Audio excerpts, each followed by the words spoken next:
Hallelujah.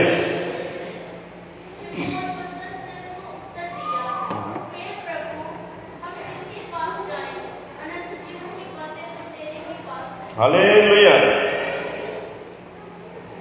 हम किसके पास जाएं, क्योंकि अनंत जीवन की बातें तो तेरे ही पास हैं। हालेलुया। सो ਅਸੀਂ ਸਿੱਖ ਰਹੇ ਸੀਗੇ कि अनंत जीवन ਦੀਆਂ ਗੱਲਾਂ ਕਿਹਦੇ ਕੋਲ ਆ?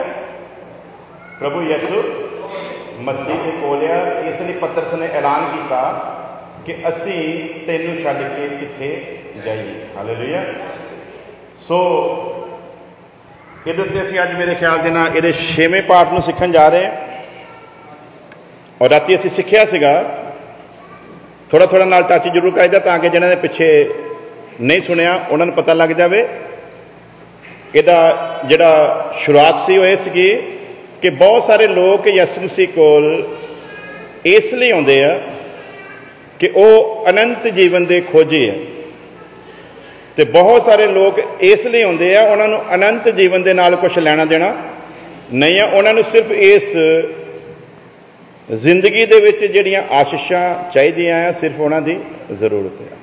हालेलुया। सो मेरे ख्याल में साडे च एक फैमिली जिहड़े हिंदी जानते हैं, सो अज हिंदी दे विच बोलांगे। हालेलुया। सो अनंत जीवन की बातें तो तेरे पास हैं, हम तुझे छोड़कर कहाँ जाएं। हालेलुया।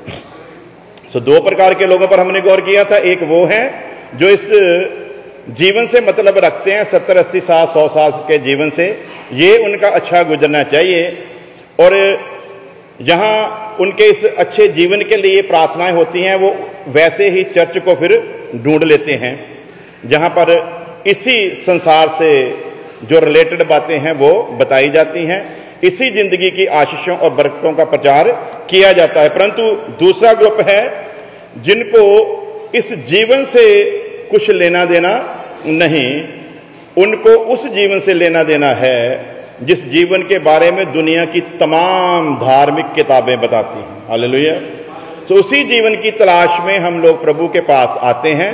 यदि वो जीवन नहीं तो फिर सारे धार्मिक स्थान जो है वो बंद हो जाने चाहिए, फिर किसी को कहीं जाना चाहिए नहीं।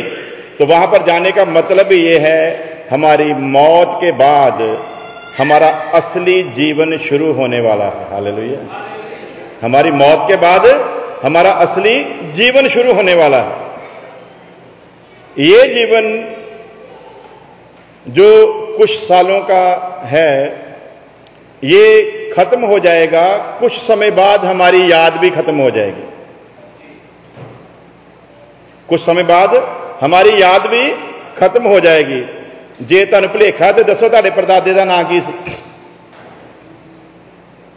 हाँ जी,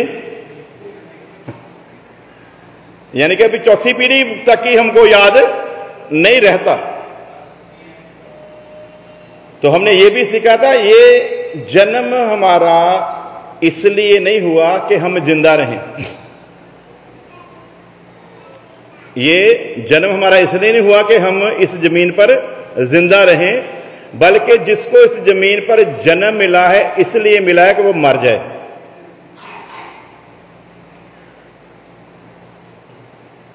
कद नहीं मिला भला? बोलो। ये जीवन हमको किस लिए मिला है? ये जीवन मरने के लिए मिला है। बहुत बार बताया, फिर बताऊंगा। ये जीवन उस स्टोर की तरह है, उस गैराज की तरह है कि जब हम एक खूबसूरत घर बनाते हैं तो उस घर को बनाने के लिए एक स्टोर बनाया जाता है। यहां पर उस घर को बनाने का मटेरियल इकट्ठा करके रखा जाता है। लकड़ी पहले हम लोग तैयार करवा कर ले आते हैं, फिर उसको सूखने के लिए रख देते हैं। सीमेंट वहां पर स्टोर करते हैं, बहुत सारी चीजें स्टोर करते हैं। और जब वो स्टोर बनाया जाता है वो प्लानिंग के अंडर नहीं होता, वो हम अपनी जमीन पर कहीं भी बना लेते हैं, क्योंकि हमको पता होता है जब हमारा घर तैयार हो जाएगा तब हम इसे गिरा देंगे। उसी तरह ये जीवन है, ये उस स्टोर की तरह ही है। असली घर तो तैयार हो रहा है, जिसके विषय में यीशु मसीह ने कहा, मैं जाता हूं ताकि तुम्हारे लिए जगह तैयार करूं, फिर मैं आऊंगा और तुम्हें अपने साथ ले जाऊंगा, ताकि यहां मैं हूं वहां तुम भी रह सको। हालेलुया। सो मेरे ख्याल से दुनिया में कोई पीर पैगंबर ऐसा नहीं होगा जिसने ये प्रॉमिस किया हो कि मैं फिर दोबारा आऊंगा और तुम्हें अपने साथ ले जाऊंगा, ताकि यहां मैं हूं वहां तुम भी रह सको। तो उसी अनंत जीवन के बारे में हम लोग सीख रहे हैं, उसी हमेशा की जिंदगी के बारे में हम लोग सीख रहे हैं।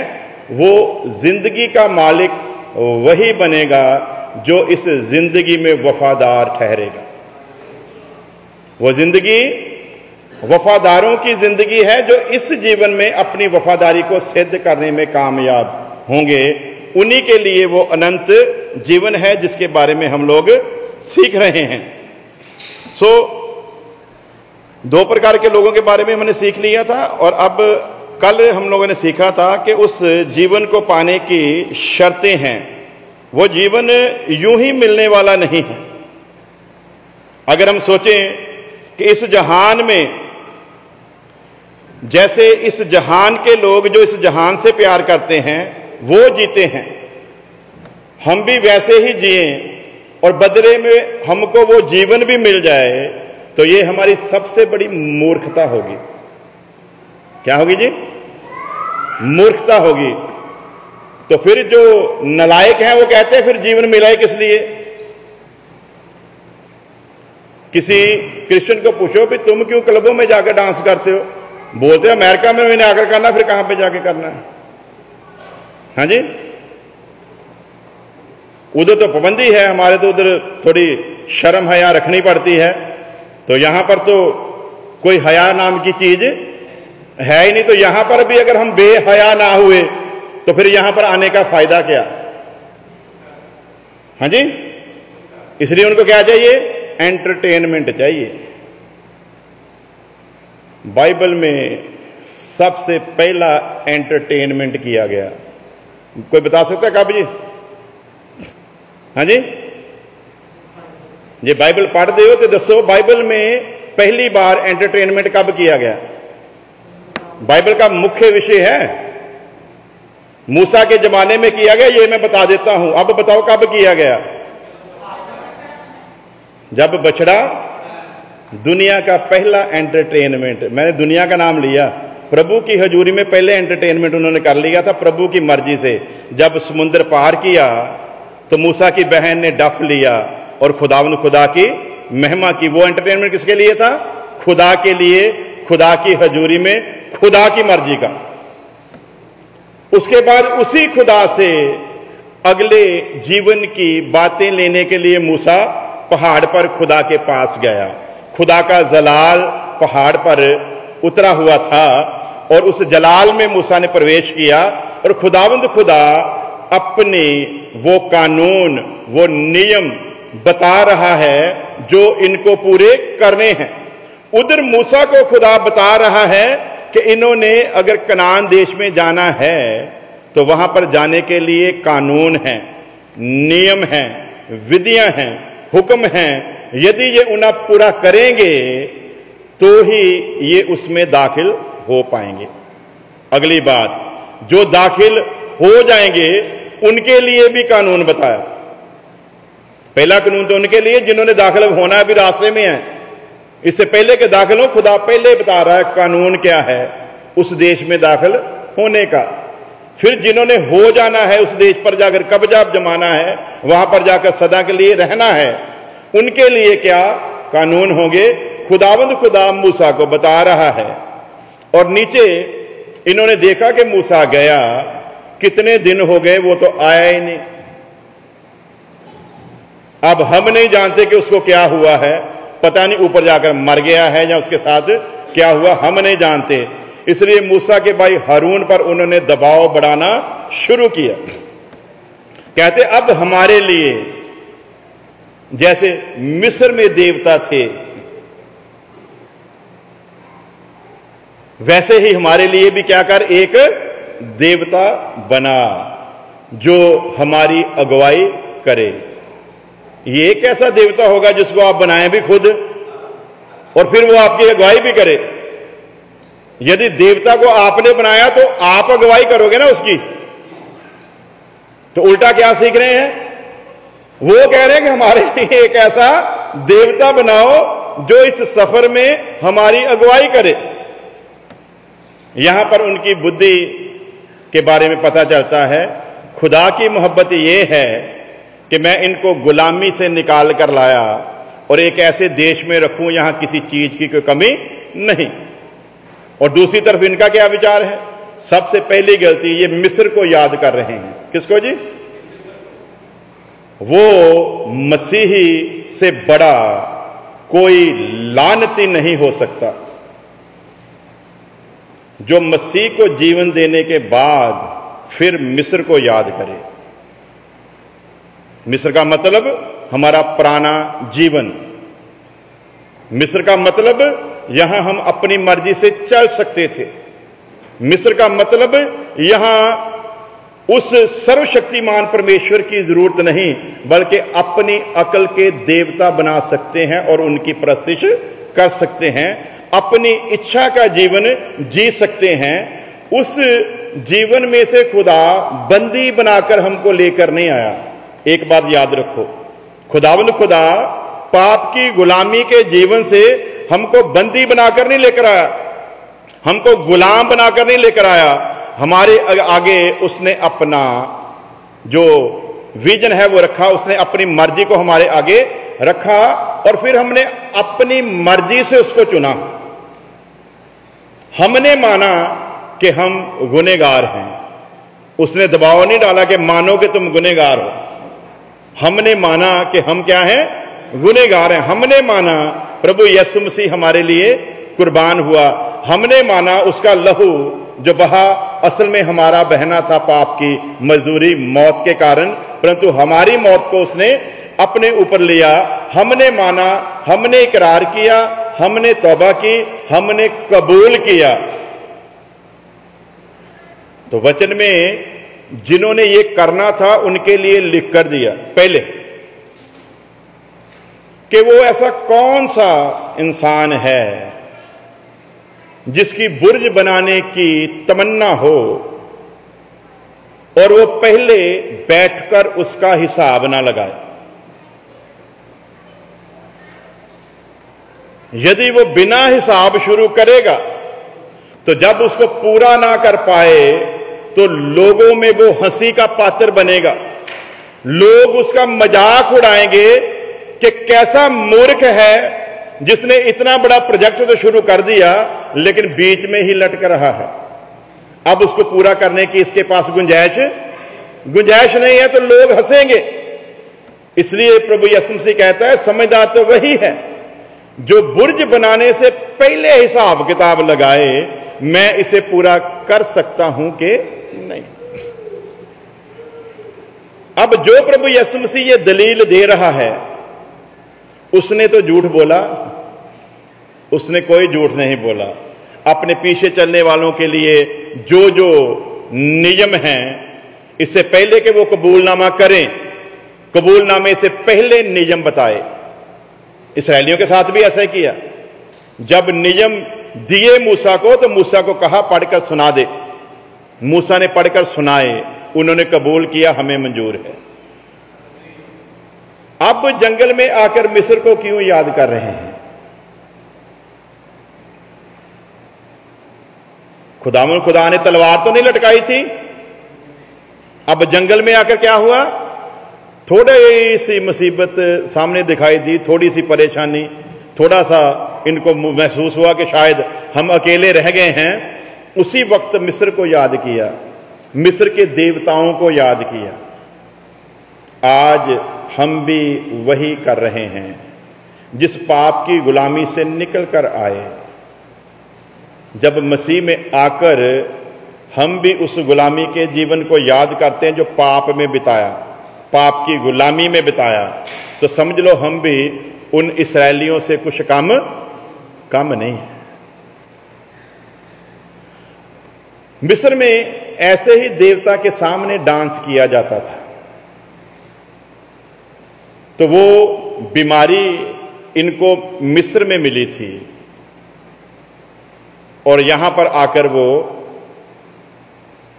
पंजाबी की ये बाहर निकला ही है ना। हालेलुया। अज भी इदा कई बार निकलती है। कि निकलती, हथ खड़े करो। हाँ जी, एवं झूठ ना बोली। हुण देख सारे दी निकलती, मैनूं पता। हाँ जी, जब बढ़िया से म्यूजिक का गीत चलता है तो अंदर से निकलता है ना वो जो अंदर बैठा हुआ है। पुराना मनुष्य जो डांस में मगन रहता है, जो ऐसी बातों में खुश रहता है, वो अंदर से आवाज देता है, अपने आप ही अड्डियां बजन लग पैंदियां ना। हाँ जी, हुण तुसीं मनना नहीं, मैनूं पता, लेकिन ऐसा होता है। यानी कि पुराना मनुष्य जाग रहा है, मिस्र वाला मनुष्य जाग रहा है, पाप की गुलामी वाला मनुष्य जाग रहा है। इसी को तो हराना है। नया जन्म किस लिए प्राप्त हुआ?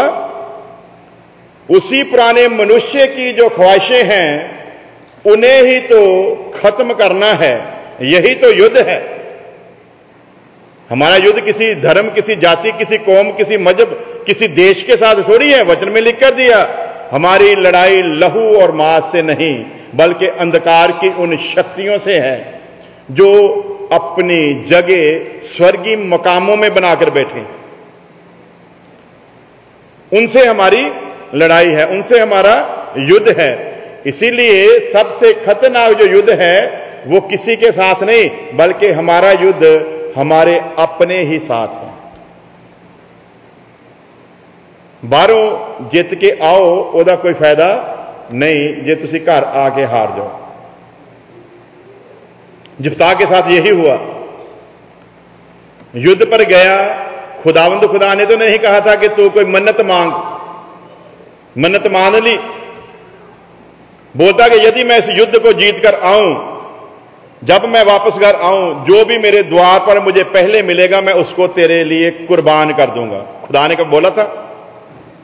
इसने खुद मन्नत मानी कि मैं ऐसा करूंगा। मन में विचार किया था उस वक्त, जब मैं आऊंगा वेलकम करने के लिए, मुझको लेने के लिए नौकर चाकर ही आएंगे, तो उन नौकर चाकरों में जो पहले नजर आएगा उसको उड़ा देंगे। लेकिन बदकिस्मती क्या हुई? जब युद्ध जीत कर आया, कोई नौकर सामने नहीं, अपनी उसकी इकलौती बेटी ही उसके सामने आ गई। अब बता करना क्या है? जीत की सारी खुशी खत्म। कहां माहौल गरमाना था, कहां जश्न होना था खुशी का कि युद्ध जीत लिया है, कहां वो सारी की सारी जीत का जो जश्न था वो मातम में बदल गया। अब मन्नत मानी है तो पूरी करनी ही पड़ेगी।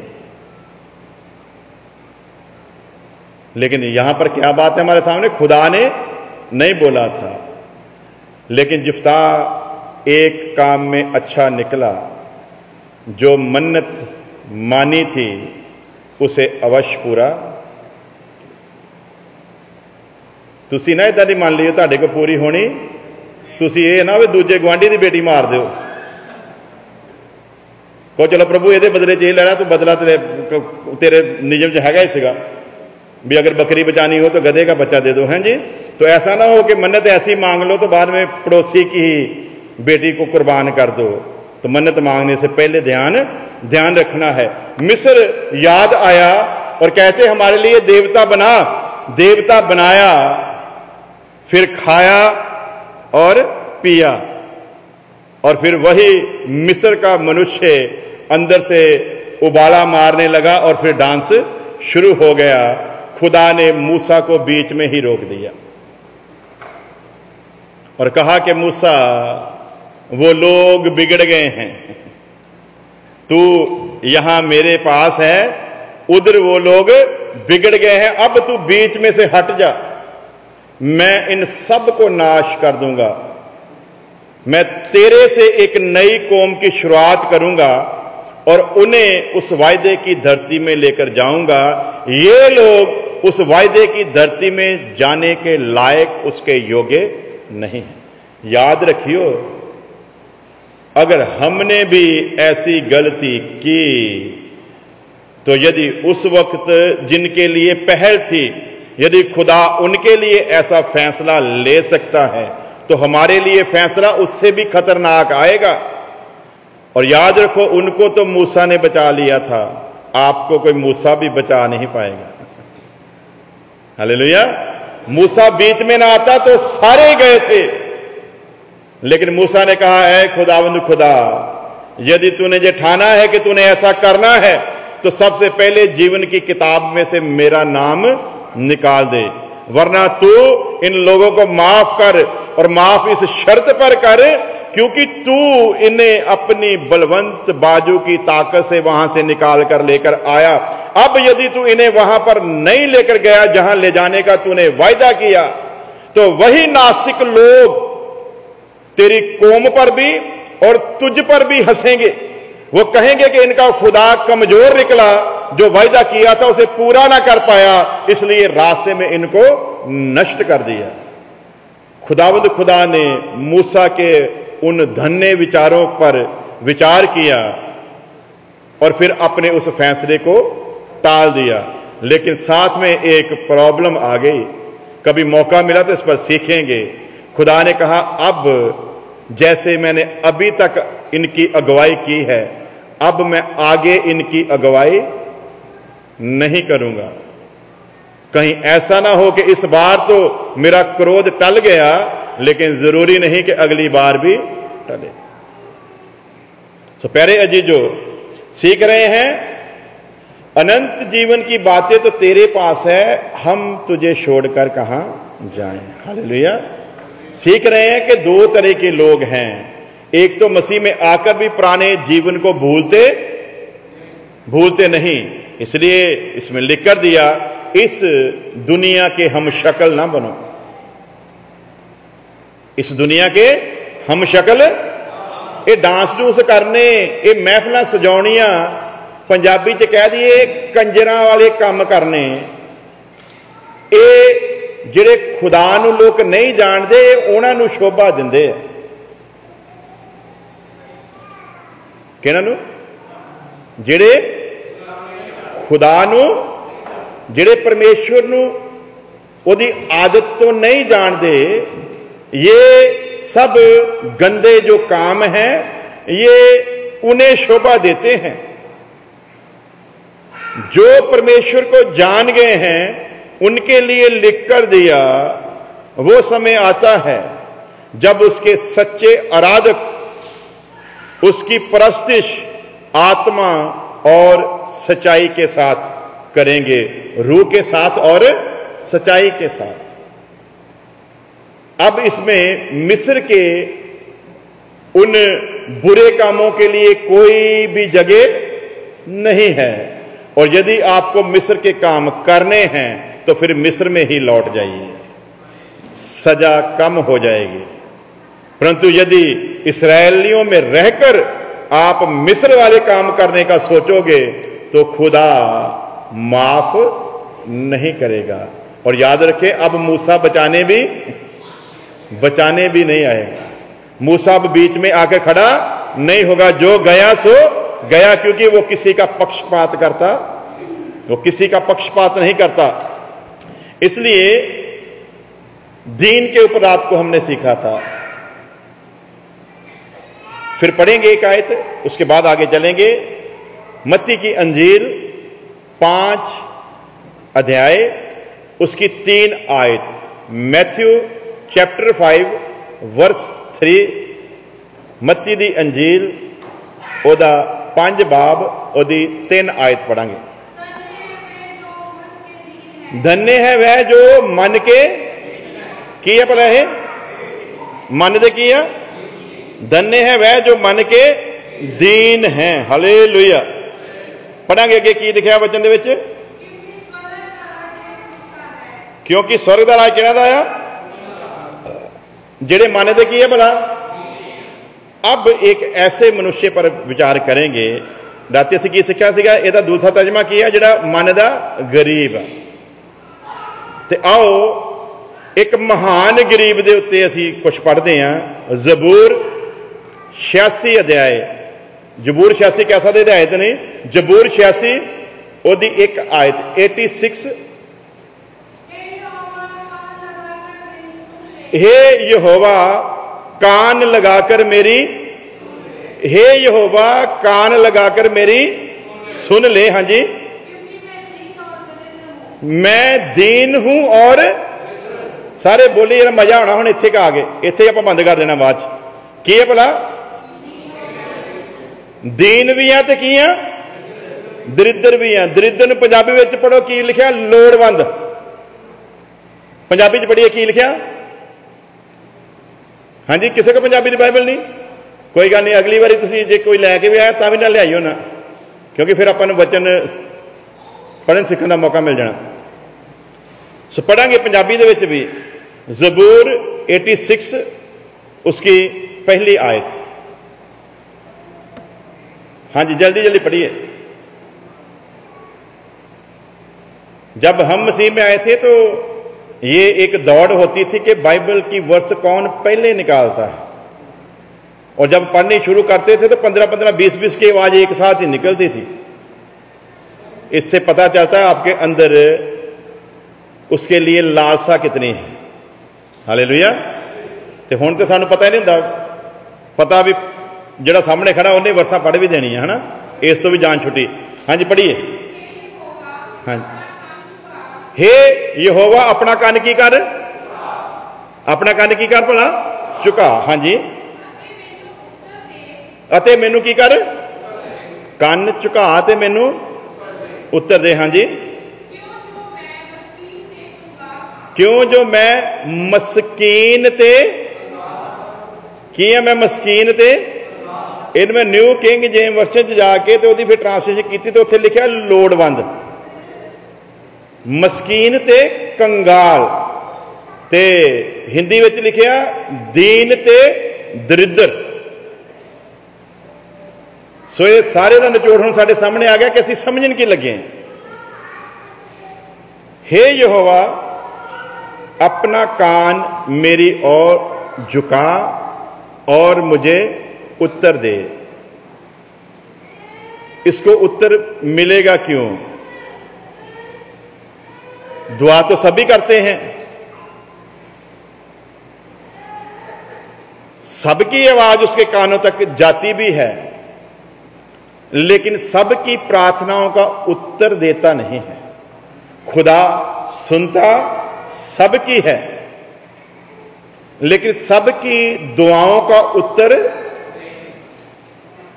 दुआओं का उन्हीं की उत्तर मिलता है जो उसकी सुनते हैं। हालेलुया। जो उसकी सुनते हैं, जब वो दुआ करते हैं फिर खुदा उनकी सुनता है, और सिर्फ सुनता नहीं बल्कि उनका उत्तर भी देता है। हालेलुया। हर एक की दुआ का उत्तर देता नहीं।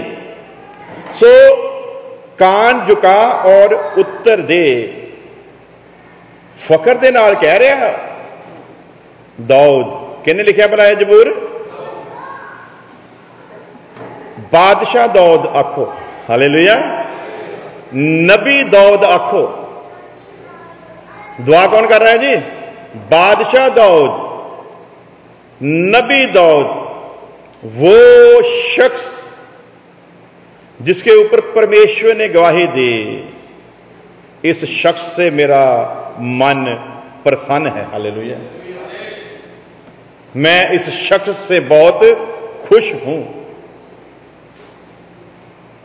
वो शख्स अब खुदा से बात करते हुए कह रहा है, अपना कान झुका और मेरी दुआ का उत्तर दे। ऐसा कॉन्फिडेंस जब आपके जीवन में होगा तो दीवार पर लिखकर रख लेना, कोई भी ऐसी प्रार्थना बेकार नहीं जाएगी जो आपने की हो और खुदा उसका जवाब ना दे। हालेलुया। इसका भी जवाब लेना है तो इसके ऊपर भी जवाब है। सैमुएल में लिखा, पहला फर्स्ट सैमुएल में, सैमुएल नबी के बारे में, वो खुदा की सुनता था। और फिर लिखा खुदा ने भी सैमुएल नबी के मुख से निकलने वाले किसी शब्द को, किसी वाक को, किसी अल्फाज को मिट्टी में मिलने नहीं दिया। इन्ने ते वायदे कर करके उन्हें सानू दिते हैं, फिर सानू पास्टरां की जरूरत है भी उसको दुआ कराइए। हाँ जी, फिर हम लोग पास्टर ढूंढते हैं, चर्चे बदलते, पास्टर बदलते, और रख दो जी सिर ते एक बार हाथ ही रख दो, मैनू सुपना आया सी बस तुसीं सिर ते हाथ रखिया तो मैं ठीक हो जाना। यदि इस कलाम ने तुझे ठीक नहीं किया तो दुनिया का कोई पास्टर भी तुझे ठीक कर सकता, क्योंकि वो अपनी महिमा किसी को देता नहीं। हालेलुया। अब कान झुका, जवाब दे मेरी सुन, क्यों जो मैं गरीब और मस्कीन हूं, मैं दीन और दरिद्र हूं। कौन कह रहा? हाँ जी, बोलो जी, कौन कह रहा है ये बात? बादशाह दाऊद कह रहा है मैं किया। तो दुनिया में उस वक्त दाऊद की बादशाहत के बराबर की कोई बादशाहत, हालेलुया, उस समय दाऊद की बादशाहत के बराबर कोई बादशाहत नहीं थी। इसको समझने के लिए एक यहीं पर किताब को खोलकर रखे, फिर उसके साथ अब पढ़ो दोबारा मत्ती 5:3 को, ताकि आपको पता चले सीख क्या रहे हैं।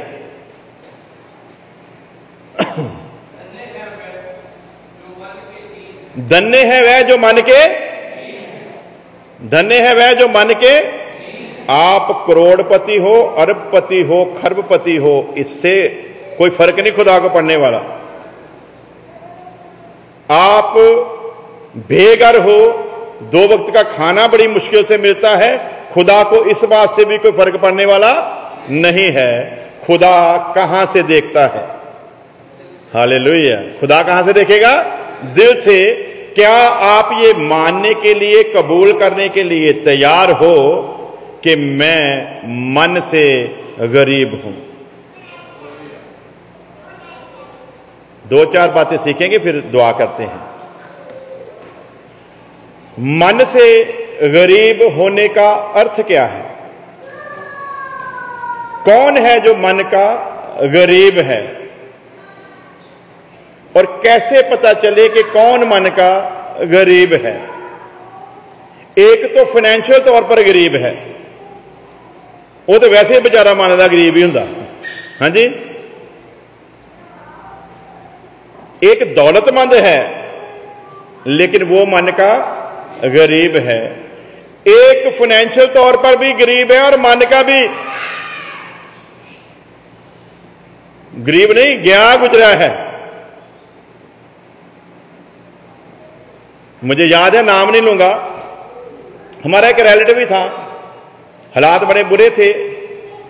हमारे पिताजी ने उसकी फाइनेंशियल तौर पर हेल्प की। बाद में जो प्रॉमिस उसने किया था पैसे वापस नहीं किए, ऐसे ही आज दूंगा, कल दूंगा, परसों दूंगा करते करते करते काफी समय बीत गया। तो पिताजी को पता था कि अब ये कामकार कर रहा है, ये देने योग्य है, दे सकता है, लेकिन दे नहीं रहा था। तो नीयत बिगड़ चुकी थी कि देने नहीं है। तो फिर कुछ ना कुछ बहाना चाहिए था भी मैं नहीं शुरुआत करूं, यही किसी दिन कुछ गुस्से में कहें तो फिर मैं कहूंगा जाओ, पंजाबी कहे लालो जोर मैं नहीं दिंदा। तो वही एक दिन आया, पिताजी ने गुस्से से कह दिया कि मैंने तो तुझे गरीब समझ पर तेरी हेल्प की थी और अब तू देने के योग्य है, परंतु तू वापस नहीं कर रहा। वो तो पंजाबी च कह दे हो गया दिवाले। तुसी कहंदा हुंदे कौन है मैनू गरीब कहण वाले ते समझण वाले? तुहाडी ये जुरत किद्दां होई तुसी मैनू गरीब कह सको? कौन कहंदा मैं गरीब हां? समझ गए हुणे मैं की कहना चाहुंदा?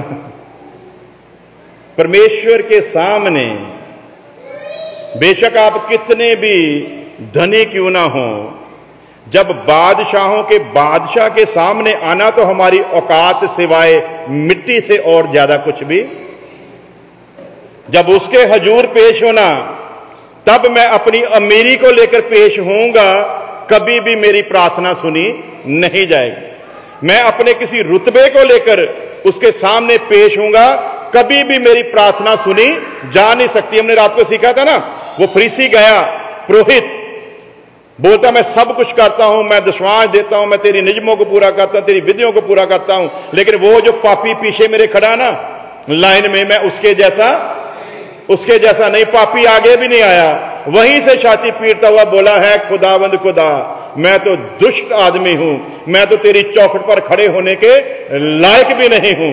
लिखा वो जो पीछे दुष्ट था, जिसको वो दुष्ट समझता था, वो वहां से धर्मी ठहर कर गया, और जो धर्मी था वो दुष्ट ठहर कर गया। क्यों? एक ने बेशक वो कैसा भी था लेकिन कबूल किया, अपने आप को दीन किया, और उस दीन की प्रार्थना सुन ली गई। एक सब कुछ करता भी था, जो नियम विधियां कानून थे ना वो पूरा भी करता था, तब भी खुदा ने उसकी प्रार्थना को नहीं सुना। क्यों? घमंड लेकर आया, मैं तेरी विधियों को, तेरे नियमों को, तेरे कानूनों को पूरा करता हूं, इसलिए तुझे मेरी सुननी पड़ेगी। किते साडे विचों तो नहीं कोई इदां दा जिहड़ा मन दे विच कोई इदां दा विचार रखदा होवे, ਉਹ इस पुरोहित नूं, इस फरीसी नूं चेते रखे। यदि मैंने अपनी कोई खूबी रखी तो समझ लो गया। दाऊद के मन में, हम लोगों ने पीछे सीखा था, थोड़ा सा और सीखते हैं। दाऊद के मन में एक ही बात हमेशा रहती थी, ये तख्त जिस पर मैं बैठा हूं, मैं इसके लायक नहीं हूं। था नहीं, जिस तख्त पर मैं बैठा हूं मैं इसके लायक नहीं हूं। मैं तो वो मनुष्य था जिसके घर में भी उसकी कोई कदर नहीं थी। मुझको तो सिर्फ घर वाले भी एक चरवाहे की तौर पर इस्तेमाल करते थे। छोटा है, कोई भी बड़ा आया, चल दबका मारा फलाना काम कर, चल दबका मारा फलाना, चल उधर चल सफाई कर। सो ऐसे ही घर वालों ने इसको बेकार सा समझकर घर में रखा हुआ था, और ये भेड़ों को चराने के लिए, उनकी चरवाही करने के लिए चला जाता था। दाऊद के मन से ये बात कभी निकली नहीं। वो बादशाह के तख्त पर बैठकर भी आज भी वो अपने आप को उस लेवल से ऊपर समझता, और खुदा दिलों को जांचने वाला खुदा है, जानता है दाऊद के मन में क्या है। हालेलुया। सो बादशाह होने के बावजूद वो कहता है, मैं गरीब हूं, मैं दीन हूं, मैं मस्कीन हूं, मैं दरिद्र हूं। ऐलान कर रहा है। तो अब आप बताओ, जो इतना नम्र होकर, इतना दीन होकर जब खुदा के आगे अपने आप को पेश करेगा, तो क्या खुदा उसकी नहीं सुनेगा? तो फिर वहीं पर आते हैं, कभी कभी हम फाइनेंशियल भी गरीब हैं, मन दे वैसे ही कोड़ी हैं, फिर भी ये मत सोचो कि खुदा सुन लेगा। वो कल ही हमारी पंजाबी कह रही है, साड़ी गरीबी नहीं कला देखूगा कि असी गरीब है तो साड़ी सुन लवे ना, क्योंकि पक्षपात नहीं करता। गरीब फाइनेंशियल हो लेकिन दिल से मानता भी हो। वो साडे जिद्दां मैं दस्सिया ना, ਉਹਦੇ वांगू ना होवे, कहंदा भी ਤੁਹਾਨੂੰ कहने क्या मैं गरीब हाँ, ਤੁਹਾਡੀ जुरत किद्दां होई तुसीं मैनूं गरीब कह सको। मैं कदों गरीब सीगा? जे मैं तुहाडे कोल उधार पैसे ले तो मतलब ये थोड़ी मैं गरीब हो गया। हाँ जी। तो आज भी ऐसे ही खुदा के सामने कई लोग आते हैं, लेकिन खुदा चाहता है जो भी कैसा भी हो, चाहे वो गरीब हो, चाहे अमीर हो, चाहे ऊंचे रुतबे का हो, चाहे नीचे रुतबे का हो, जब भी वो मेरे सामने पेश हो तो याद रखे कि मैंने तेरा नाम आदम रखा था। हालेलुया। हमारे जोए बाइडेन साहब इस जमीन पर एक शक्तिशाली देश के प्रेसिडेंट हो सकते हैं। दुनिया इनका लोहा मानती है, दुनिया के बहुगिनती लोग इनसे डरते हैं कि ये कुछ भी करने की ताकत रखते हैं, लेकिन खुदा जब इसको देखता है तो उसके सामने ये एक मिट्टी से बढ़कर और कुछ भी, ये दुनिया के लिए बादशाह होगा, लेकिन इसका बादशाह ऊपर बैठा है जिसके सामने ये एक मिट्टी से ज्यादा कुछ भी नहीं। अब यही बादशाह अगर खुदा के सामने अपने आप को मिट्टी करके जाएगा तो इसकी सुनी जाएगी, परंतु यदि ये कहकर जाए, खुदावंद खुदा तुझे पता मैं उस देश का बादशाह हूं जिससे पूरी दुनिया कांपती है, डरती है, मैं उस देश का बादशाह हूं जिसमें सबसे ज्यादा गिनती के अमीर लोग रहते हैं, मैं उस देश का बादशाह हूं जिसके पास सबसे ज्यादा खतरनाक हथियार हैं। तो खुदावंद खुदा जो सर्वशक्तिमान है, जैसे नबूकदनेस्सर के साथ हुआ, इसके साथ करने में भी कुछ देरी करेगा। बादशाह नबूकदनेस्सर भी तो ऐसे ही महल पर चढ़ा ना, और क्या कहता है, ये सब कुछ जो मेरी रियासत, जो मेरी बादशाही है, ये सब कुछ मैंने अपनी ताकत से, अपने बल से, अपनी अकल के साथ बनाई है। जैसे ही मन में विचार आया, आकाशवाणी हुई, मूर्ख इंसान, तेरे मन में ये ख्याल कैसे आया? और ऐसे ख्याल रखने वालों के लिए मैं तुझे एक नमूना करके रखूंगा। 7 साल तक तू जो अपने आप को बादशाह और शक्तिमान समझता है, 7 साल तक तू एक पशु का जीवन जिएगा। तुझे खेत में ले जाकर, पंजाबी च तो कहते किला, हिंदी च मैंने पता नहीं की कहते हैं, हाँ जी, उसके साथ तुझे बांधा जाएगा जैसे जानवर को बांधा जाता है। तेरे ऊपर बारिश भी पड़ेगी, औंस भी पड़ेगी, तू गर्मी भी सहेगा, तू सर्दी भी सहेगा। 7 साल तेरे ऊपर से ऐसे गुजरेंगे, तब इस दुनिया को अकल आएगी और मैसेज मिलेगा, बादशाही सिर्फ परमेश्वर करता है। हालेलुया। बादशाही सिर्फ परमेश्वर करता है और जिसको चाहता है उसी को देता है। दाऊद इस बात से अच्छी तरह वाकिफ है, इसलिए कहता है मैं मस्कीन हूं, मैं दरिद्र, मैं दीन हूं, इसलिए तू मेरी प्रार्थना को सुन ले। और इसी दाऊद के लिए खुदा फिर ऐलान करता है, ये मेरे मन को भाने वाला मनुष्य है। हालेलुया। कि दादा ये मेरे मन नूं लग्या होया, ये तो मेरा जी की है भला प्रसन्न है।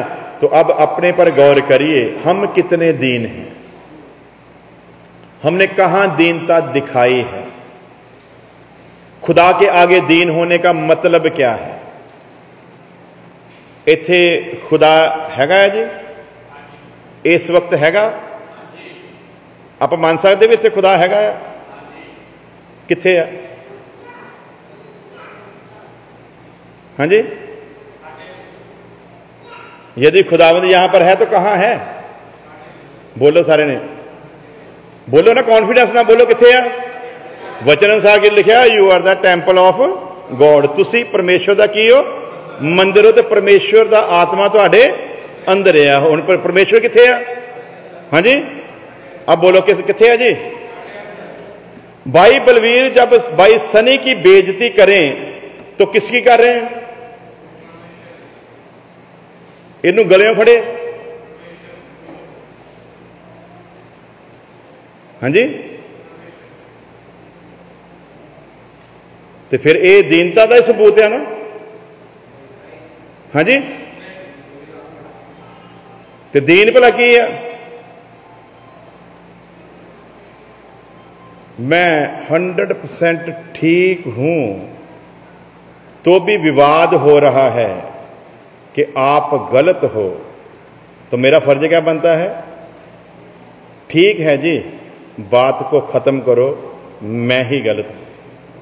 यदि आपके इतना कहने से विवाद खत्म हो जाए तो याद रखो, जब आप इस जमीन पर इस तरह करोगे, स्वर्ग में जश्न उसी वक्त मनाया जाता है।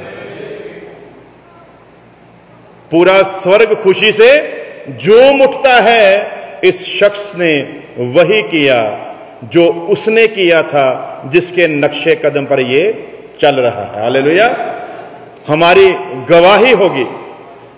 आगे विरोधी भी काम नहीं है। कोई आएगा आपके पास ये संदेश लेकर कि आपने तो बात को खत्म करने के लिए, विवाद को खत्म करने के लिए, था तो वही गलत, लेकिन आपने उस बात को खत्म करने के लिए मान लिया था कि आप ही गलत है। अब वो लोगों को बता रहा है, पंजाबी कह रहे ताड़ी भंडी करदा पिया, तो फिर आपके मन में क्या आएगा? अच्छा इदा सी, मैं तो क्या गल वधे ना, इन्हें तो फिर वही काम किया, इन्हें तो मेरी माफी की कोई कदर नहीं की। मैं हुण इन्हें दसूंगा मैं हैगा की है, मैं वही पुराना मिस्त्री हां।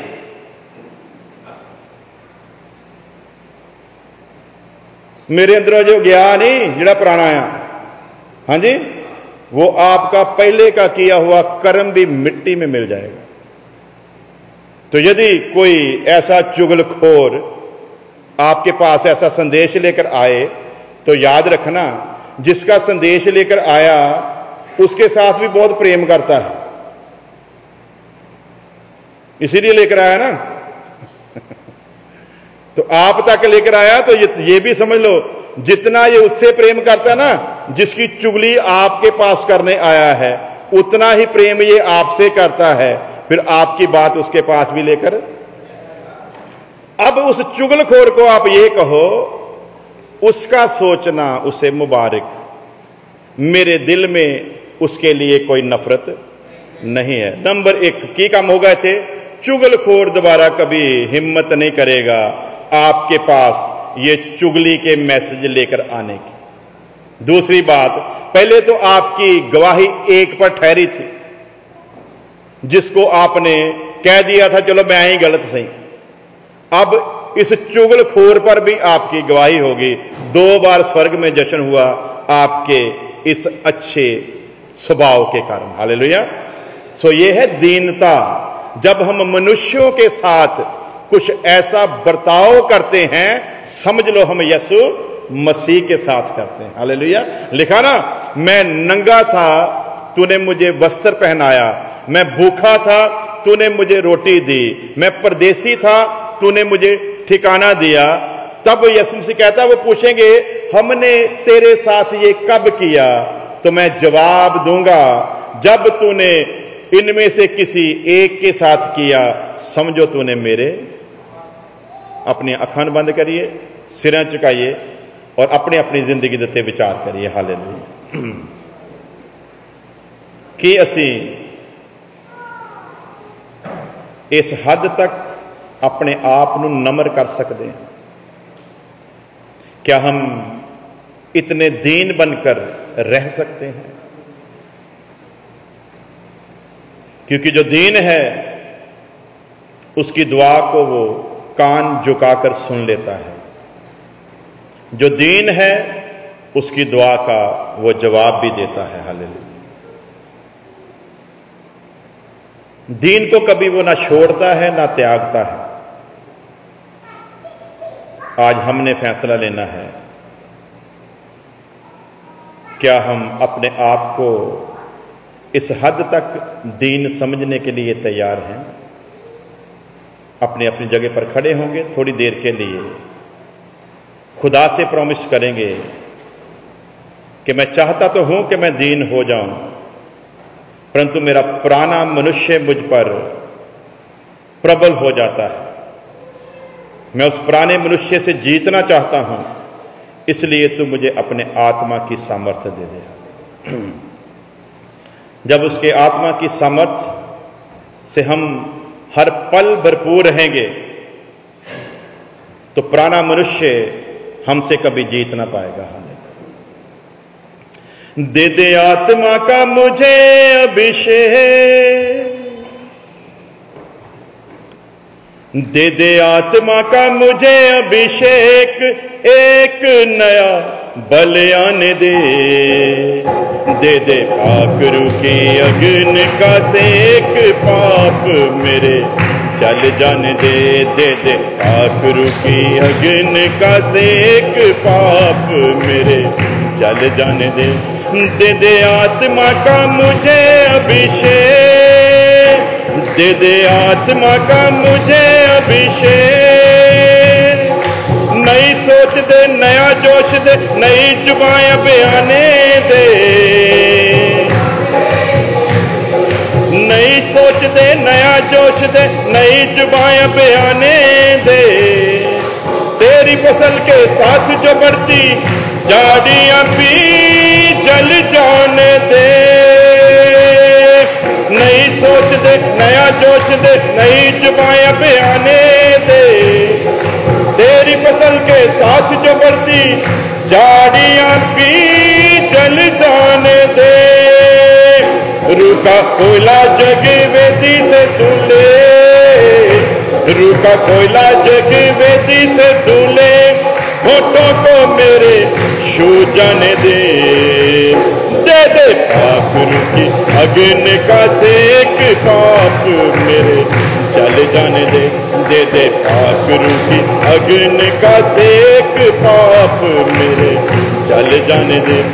दे दे आत्मा का मुझे अभिषेक, दे दे आत्मा का मुझे अभिषेक। तेरे तालिबों की कुर्बानी आग से ही तू लेता था। तेरे तालिबों की कुर्बानी आग से ही तू लेता था। की है नबियों ने जो दुआएं आग से उतर देता था। तेरे तालिबों की कुर्बानी आग से ही तू लेता था। की है नबियों ने जो दुआएं आग से उतर देता था। इंतजार में तेरे ही हजूर, इंतजार में तेरे ही हजूर, आग का मसाशान दे। दे दे पाखरू की अग्नि का सेक, पाप मेरे चल जाने दे। दे दे पाखरू की अग्नि का सेक, पाप मेरे चल जाने दे। दे दे आत्मा का मुझे अभिषेक, दे दे आत्मा का मुझे अभिषेक। दे दे आत्मा का। रूह की आग की इन भट्टियों से जितना भी कोई निकलेगा, रूह की आग की इन भट्टियों से जितना भी कोई निकलेगा, सुंदर सोने से भी बढ़कर वो ईमान में निखरेगा।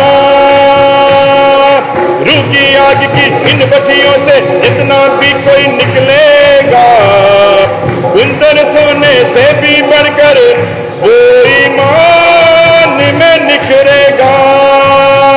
मिट्टी के बर्तन हैं हम कमजोर, मिट्टी के बर्तन हैं हम कमजोर, आग से तप जाने दे। दे दे पाखरू की अग्नि का सेक, पाप मेरे चल जाने दे। दे दे पाखरू की अग्नि का सेक, पाप मेरे चल जाने दे। पाप मेरे चल जाने दे, पाप मेरे चल जाने। प्यारे खुदावंद खुदा, तेरे वचन का जो बीज बोया गया आने वाले समय में 100 गुना फल। हर जिंदगी पर तेरी बड़ी रहमत को मांग लेता हूँ। हमारी प्रार्थना को सुन ले, मसीह यीशु के नाम में, आमीन। अब हमारे खुदा यीशु मसीह का फजल, खुदा बाप की मोहब्बत, पाक रूह की संगत आपसे लेकर हमेशा तक उसके तमाम लोगों के साथ बनी रहे, आमीन आमीन। हालेलुया।